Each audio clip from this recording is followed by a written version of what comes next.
with that, let's go ahead and start with a sample project.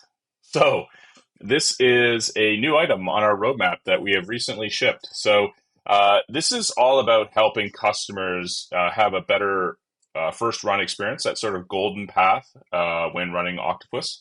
And so this is an item that's currently available up on our roadmap here.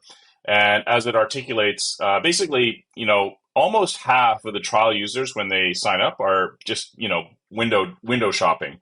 They're just browsing, and when they do their 30-day trial, and so they don't really have a clear set of instructions on what to do. And so what we decided to do is help that with an experience, which I'd like to show you now. So when you sign up for the first time and you kickstart a trial, you'll see a dialog that looks like this. So you can start by creating a new project, or you can kick off a new sample project. So I'll walk you through the steps of what this looks like. You can also iterate through these steps here to see what these things are. But just to kind of show you here, if we kick off with the sample project, the first thing it's going to do is it's going to lay down, for lack of a better term, on disk, a project that also highlights some of the things in here. So first and foremost, it pulls up the dashboard. This is the one thing that most people cite when talking about Octopus. So the dashboard here lists your releases and your environments across the top, and will give you visibility across those releases. So that's the first thing worth noting. The second thing is it highlights the fact that you have three environments as part of this project. So we have development, staging, production. You can have as many as you would like and name them anything you want, basically, but these are the canonical three. And it describes why you define these things. So environments are basically there for you to do promotions, etc. The third step is defining a deployment process. So here it lays out that we have a package called sample package. This is like a binary, a zip archive, whatever it is, your application that you want to get to a list of one or more targets. You then may run some script. So that's what it's doing here. It's executing some scripted instructions. You can do a variety of other steps as well. We have over 600 or so steps that you can use.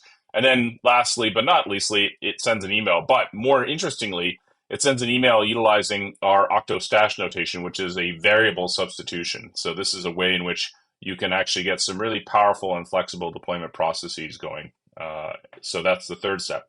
The fourth step is talking about variables themselves. So we just highlight the fact that we have these variables. So now, if you wish, you can define these and also have them under different scopes. So variables come all shapes and sizes. You have plain text variables, you have sensitive variables, you have variables that list off accounts, etc. You also have scopes that define where those variables will be reused. So here you can see we have a variable here for app version. Utilizes our octo stash notation. Oops, I got a little bit redrawn. We then have multiple values for greeting message, which we can look up, and they have different scopes depending upon where they're running, and then other values are found here. So it's just kind of walking you through that set of stages. And then finally, runbooks.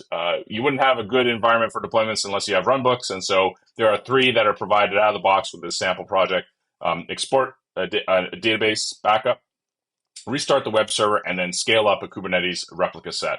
So these and other tasks you can run as a runbook. It's sort of akin to a deployment process, but it's oriented towards your ops team and is used in conjunction with other things as well. So just like you can parameterize your deployment processes through variables, you can do the same thing with runbooks, etc. So these are typical sort of routine tasks that you run over and over again. And that is, as they say, the new sample project walkthrough that we now have built in Octopus. So there you go.